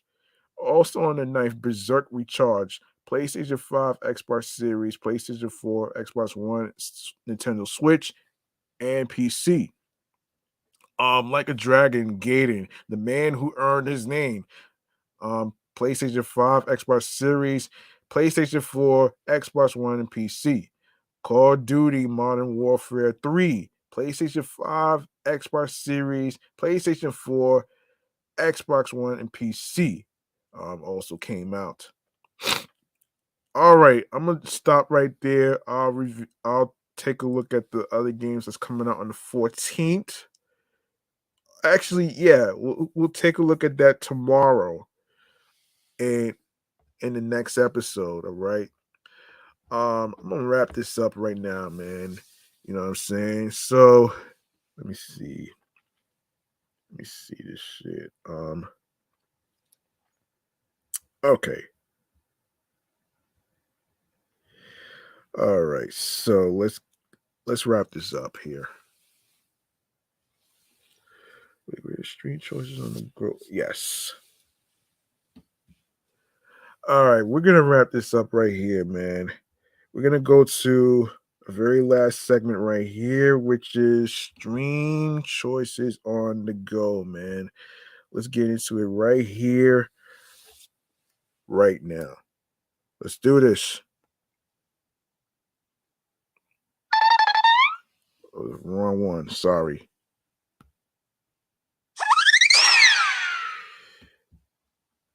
Make sure you follow Meticulous Vibe Juice podcast on Threads and Instagram, alongside with my other podcast shows that I do, which is Excellent Fun Vibrant Talks podcast, the sports platform that I do. Um, and I just recorded episode 64. It'll drop on Wednesday. And and and my number one primary show that's over 300 episodes, which is excellent. No, excuse me, which is Off the Meat Rat Chains New York Avenue podcast. You can also follow that show on the gram as well. Off the Meat Rat Chains NY podcast. All right, so there you have it right there. You can also follow me on the gram as well, which is G Money Stacks in Queens, New York. No, excuse me. Um G Money Stacks 555 in Queens, New York. There you go, right there. And also be sure to turn your notifications so you can be in the know on when I'm going to be on Instagram Live next time. And for more details of when each episode is going to be dropping, so you can you can get a reminder of when I'm going to be on Instagram Live and when I'm going to be dropping the episodes and stuff. So all right, so if you go to the link in bio of my link tree, you're gonna see a whole list of auto streaming platforms where you can listen, stream, and watch these episodes, including the new live episodes as well, which includes um which includes Odyssey, Audible, Amazon Music, Breaker, Bullhorn FM, Castbox FM, Deezer, Listen Notes, Moon FM, Podcast, Player FM, Pocket Cast, Podfriend, Podhound, Podopolo, Podorama, Podcast Index, Podcast Addict, Podchaser, Podverse, Podcast Guru, Podvine, Snipped, Spotify for podcasters, Stitcher, TuneIn Radio, Google Podcasts, Radio Public, iHeartRadio, the number one app where you can listen to music, radio, and podcasts for free. You don't need a credit card or a debit card to download iHeartRadio or any of the apps whatsoever. Just be sure you follow and subscribe to all the streaming platforms that I just mentioned just now, and of course do the same.